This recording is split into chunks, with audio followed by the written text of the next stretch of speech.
KIRO, Seattle.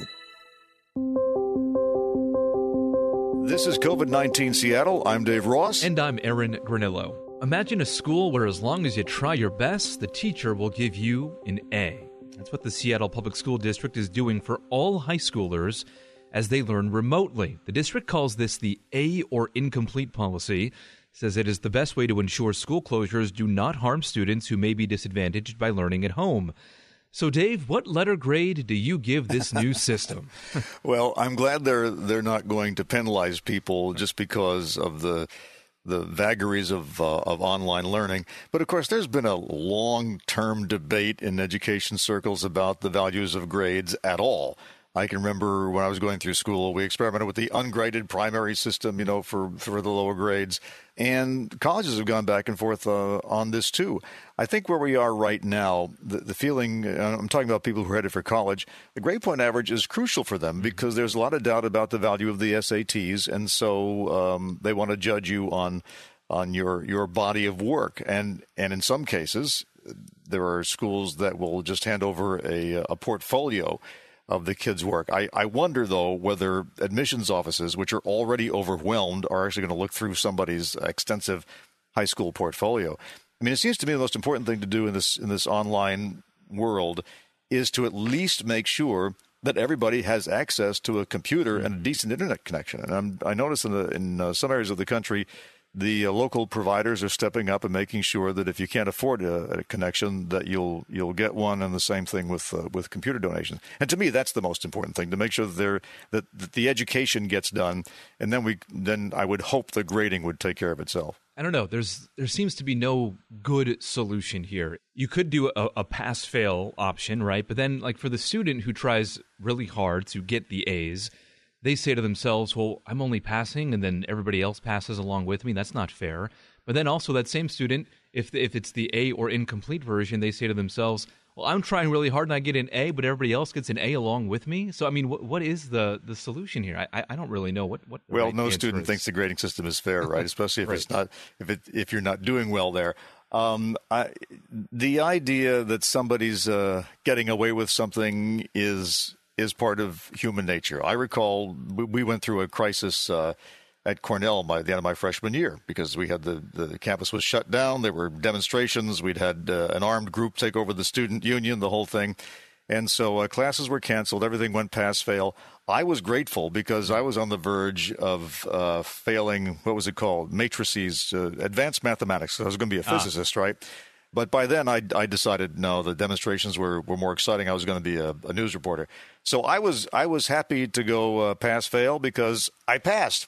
That looks better than a C. So I was happy there. For people who are motivated by grades, they're motivated to get the A, I know it's very disappointing to them. But I think those kids are also motivated by an inbred love of learning. And I would say if you have that, count yourself lucky whether you got the A or not. Okay, but what about for the student who isn't motivated by grades, though, and now they just get an A? I mean, this is the old argument of everybody gets a trophy, right? I mean, what lesson does that teach the student who isn't motivated by grades? It depends on how you use the A, right? If you use it to get into a school that you're not prepared for, you won't last. So if you know that your A is fraudulent, at least keep that in mind and be prepared to live up to it. If you're going to trade on that.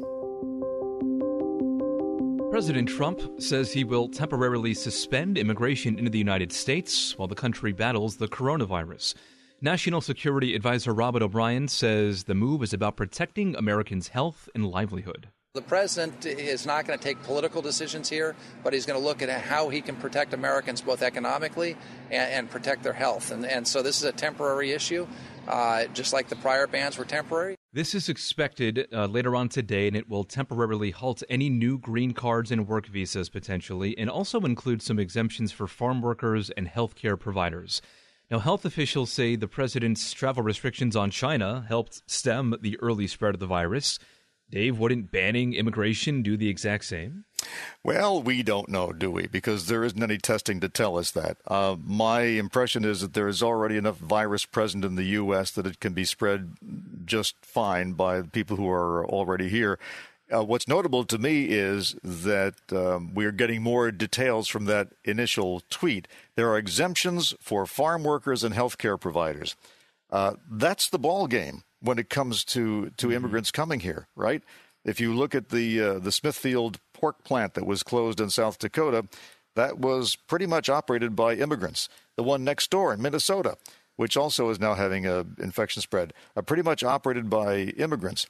If you have people in these, and the reason is, I know this is going to shock people, but people who are born in America do not want those jobs. They don't want to work in a slaughterhouse, right? Even when those jobs have opened up. Same thing with the apple picking jobs and the cherry picking jobs in Washington State. When those jobs have opened up because of a shortage of immigrant labor, native-born Americans have just not taken them up, and the farmers are hurting. So that makes me think that this may be about something other than health reasons, making a big announcement that you're banning immigration, right, in a tweet.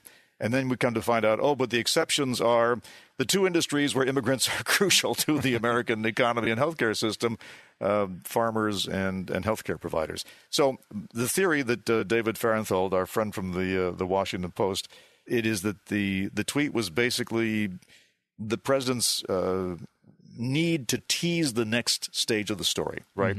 To give something people to tune into. Now, I don't know if I want to be that cynical about it, but that's what this looks like. It doesn't really matter, though, I don't think, if American workers want these jobs or not. Because what it comes down to is after this is all said and done, the president now has the right to say, look, I banned people from coming here to stop the spread of this virus. He can make that argument now because that's what he did with China. And then he can also say, I'm also giving options to American workers, too. I mean, the base is going to love this because now we can hit on two things, bringing opportunities for jobs to Americans and also securing our borders and limiting the spread of the virus. I'd be very interested in hearing from somebody in the base who will be happy to pick fruit.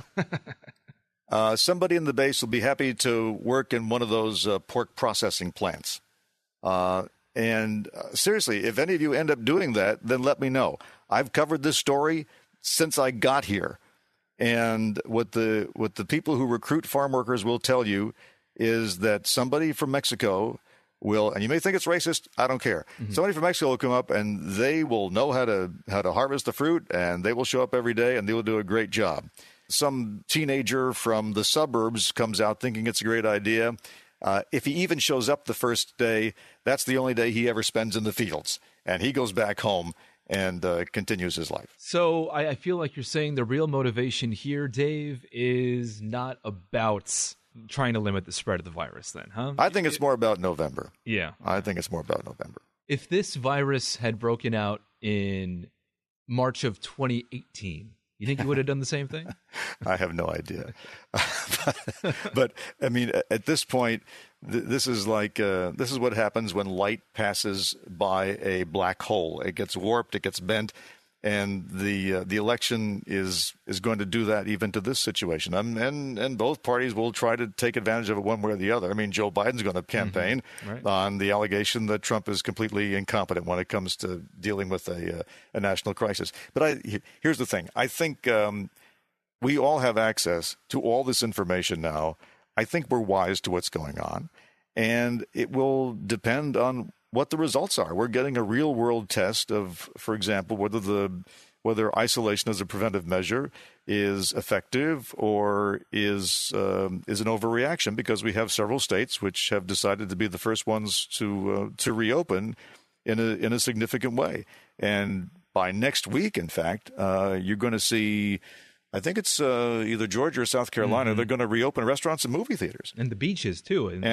The Florida, beaches, right? Apparently, some of the local municipalities there are pushing back. They have the option of opening the beaches, but in some of those areas where they don't have a robust hospital system, I think some of the local mayors are saying, not so fast. We don't have that many beds available in case it all goes upside down. Of course, that leads us to ask the question, what about here in Washington State?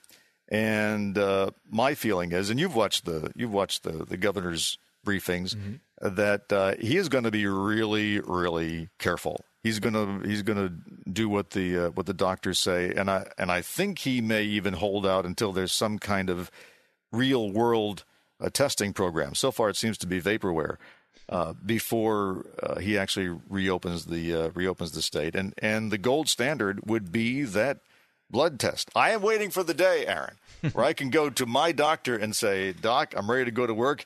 Give me the blood test. And he says, you got it, Dave. Don't worry. The copay is taken care of by FEMA. Hold out your finger. Boop. He takes the prick, and we'll see you in the waiting room. And 5 minutes later, it says, Dave, you're cleared to go back to the studio. And at that point, life will return to normal.